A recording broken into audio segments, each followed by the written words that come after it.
friends, welcome to our YouTube channel Lead to Study. So today we will discuss about the ball mill. Ball mill एक topic जो हमारे सुटिक्स में है. इसमें हम सबसे पहले डेफिनेशन करेंगे, then principle, construction, working and applications. Ball mill basically होती क्या है? बॉल मिल एक टाइप का क्या है, ग्राइंडर है जिसको यूज़ किया जाता है ग्राइंड करने के लिए, ब्लेंड करने के लिए. किसको? ड्रग सब्सटेंस को. अब ड्रग सब्सटेंस को ग्राइंड करना है, ब्लेंड करना है, किस में करना है? सुपर फाइन पार्टिकल्स में.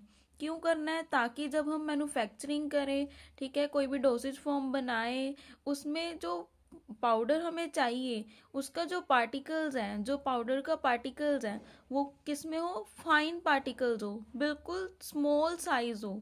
ठीक है, इसीलिए यूज़ किया जाता है बॉल मिल को. ठीक है, इसमें क्या होता है कि जैसे पाउडर्स जो होते हैं ये यूज़ किए जाते हैं पेंट्स में या केरामिक्स में, ठीक है, बनाने के लिए. ये थी इसकी definition. Then principle. Ball mill works on a principle of impact and attrition in which size reduction take place as the balls drop from the near top of a rotating hollow metal cylinder. क्या बोला उन्होंने कि जो ball मिल होती है वो कौन से प्रिंसिपल पर वर्क करती है? Impact and attrition. इम्पैक्ट का मतलब होता है, जैसे ये देखो लिखा है यहाँ पे इम्पैक्ट. इम्पैक्ट का क्या मतलब है? The particles are broken up by single rigid force. कि जो पार्टिकल्स हैं वो टूट रहे हैं, ब्रोकन अप हो रहे हैं, किसमें? सिंगल रिजिड फोर्स में. एंड एट्रीशन का मतलब क्या है? Arising from particles scraping against one another. क्या हो रहा है इसमें? कि जो पार्टिकल्स हैं वे एक दूसरे के ऊपर स्क्रैप होके क्या कर रहे हैं? बन रहे हैं. मतलब कि स्मॉल साइज में टूट रहे हैं. स्क्रैपिंग का मतलब एक दूसरे के ऊपर रोल होके, घिसट घिसट के. ठीक है, यही इसका प्रिंसिपल है कि बॉल मिल में क्या होता है कि जो साइज रिडक्शन है, जो भी मटेरियल है जिसका हमने साइज रिड्यूस करना है, वो क्या हो रहा है कि उसका जो साइज रिड्यूस हो रहा है वो कैसे हो रहा है? या तो इम्पैक्ट के थ्रू, ठीक है, या फिर एट्रीशन के थ्रू. ओके, ठीक है, ये था इसका प्रिंसिपल. नेक्स्ट है कंस्ट्रक्शन. अब कंस्ट्रक्शन क्या है कि कंस्ट्रक्शन का मतलब है कि ये बना कहाँ कैसे है. ठीक है, इसमें दो चीज़ें हैं. सबसे पहले है होलो सिलेंडर. ठीक है, देखिए जैसे ये डायग्राम में दिख रहा है कि ये क्या है, एक होलो सिलेंडर है और इसमें क्या है, ये बॉल्स हैं. ठीक है, बेसिकली ये हमने बॉल्स लिखी हैं, ये हमारा क्या है, होलो सिलेंडर लिखा हुआ है. ठीक है, होलो सिलेंडर क्या लिखा है इसमें? The hollow cylinder is formed of metal and has a chromium lining. कि जो होलो सिलेंडर है वो मेटल का बना हुआ है और उसमें क्या है, क्रोमियम की लाइनिंग है. ठीक है, मतलब कि ये जो सिलेंडर है ये मेटल का बना हुआ है और जो ये लाइनिंग है इसमें ये किसकी है? क्रोमियम की. ठीक है, the metallic frame attaches the hollow cylinder in such a way that it can rotate at its longitudinal axis. कि जो ये मेटालिक फ्रेम है, ठीक है, वो इस तरह से अटैच है होलो सिलेंडर के साथ कि वो लॉन्गिट्यूडनल एक्सिस पे रोटेट करे. ठीक है, next about 30 to 50% volume of the mill remains occupied by the steel bowls. कि जो इसका वॉल्यूम है, इसका जो सिलेंडर का वॉल्यूम है, 30 to 50% वॉल्यूम किसने ऑक्यूपाई किया हुआ है? जो ये इसमें मेटल, जो ये बॉल्स है इसमें. ठीक है, अब बॉल्स किसकी बनी हुई है? The balls are formed of metal. Balls किसकी बनी हुई है? मेटल की. Are coated with chromium and having constant wait.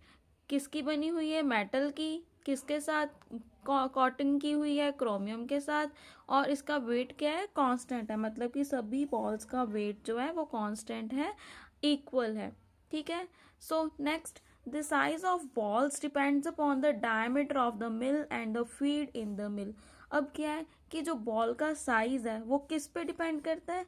कि जो मिल है उसका डायमीटर कितना है एंड और जो मिल में हमने जो मटेरियल है जिसको हमने क्या करना है, ग्राइंड करना है या फिर ब्लेंड करना है, वो कितना है. ऐसा नहीं होना चाहिए कि जो आपका मेटालिक सिलेंडर है उसमें इतनी ज़्यादा, मतलब कि आपका जो मटेरियल है आप वो फिल कर दो, और बॉल्स भी ज़्यादा हो कि वो रोटेट ही ना करे, या फिर उसमें जो मटेरियल है वो मूव ही ना हो। अगर मटेरियल नहीं मूव होगा तो क्या होगा, मटेरियल हमारा जो हमारा सब्सटेंस है जिसको हमने ग्राइंड करना है वो ग्राइंड नहीं होगा। ठीक है, सो ये था इसकी कंस्ट्रक्शन। नेक्स्ट है वर्किंग। अब ये वर्क कैसे करता है, वर्किंग में क्या है, the cylinder of the mill is filled with the material to be grinded and is rotated. कि जो सिलेंडर है मिल का उसको फिल करना है, किसके साथ फिल करना है, मटेरियल के साथ जिसको भी हमने ग्राइंड करना है, और वो क्या करेगा, रोटेट होगा। अब इस प्रोसेस में क्या है कि जो स्पीड है वे मेजर रोल प्ले कर रही है। कैसे, अब देखो अगर लो स्पीड होगी इसी की, ये जो हमारा सिलेंडर है ये मूव करेगा ना, ये मूव करेगा तो क्या होगा, बॉल्स मूव करेगी। अगर लो स्पीड होगी तो क्या होगा कि जो बॉल्स हैं वो एक दूसरे के ऊपर ही स्लाइड हो ही जाएंगी, जिससे क्या होगा, इम्पैक्ट नहीं लगेगा, एट्रिशन लगेगा लेकिन कम लगेगा। तो क्या होगा, स्मॉल क्वांटिटी में मटेरियल जो है वो रिड्यूस हो गए स्मॉल पार्टिकल्स में। ठीक है, अगर हाई स्पीड होगी, वहीं अगर हम हाई स्पीड की बात करें, अगर हाई स्पीड होगी तो क्या होगा, जो बॉल्स हैं वो तो इसके जो बॉल है हमारे सिलेंडर की उसी के साथ मूव करी जाएंगी।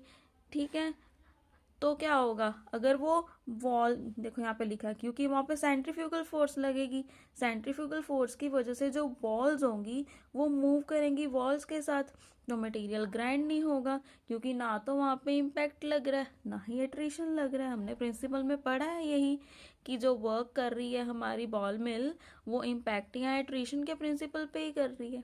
ठीक है, अब कंट्रोल स्पीड में क्या होगा, इसको बोलते हैं कैस्केडिंग। ओके, अब कंट्रोल्ड या फिर करेक्ट स्पीड में क्या होगा कि जो फोर्स है बॉल्स में लगेगी, बॉल्स क्या करेंगी, जो हमारी बॉल्स हैं वो अप टू द रूफ तक जाएंगी, देन वो नीचे फॉल हो जाएंगी, जिससे क्या होगा, एक तो एट्रिशन लगी कि बॉल्स क्या है मटेरियल के साथ ऐसे लग रही हैं। ठीक है, एक दूसरे के ऊपर स्लाइड कर रही है, एंड इम्पैक्ट जैसे बॉल्स ऊपर गई देन वो एकदम से नीचे गिरेंगी तो इम्पैक्ट तो लगेगा। ठीक है, एकदम से नीचे बॉल गिर रही है किसी भी मटेरियल के ऊपर तो क्या होगा, ज़्यादा से ज़्यादा साइज रिडक्शन होगा। ठीक है, दस जैसे ये लिखा है यहाँ पे, दस attrition and impact cause maximum size reduction. Okay, ये था हमारा वर्किंग।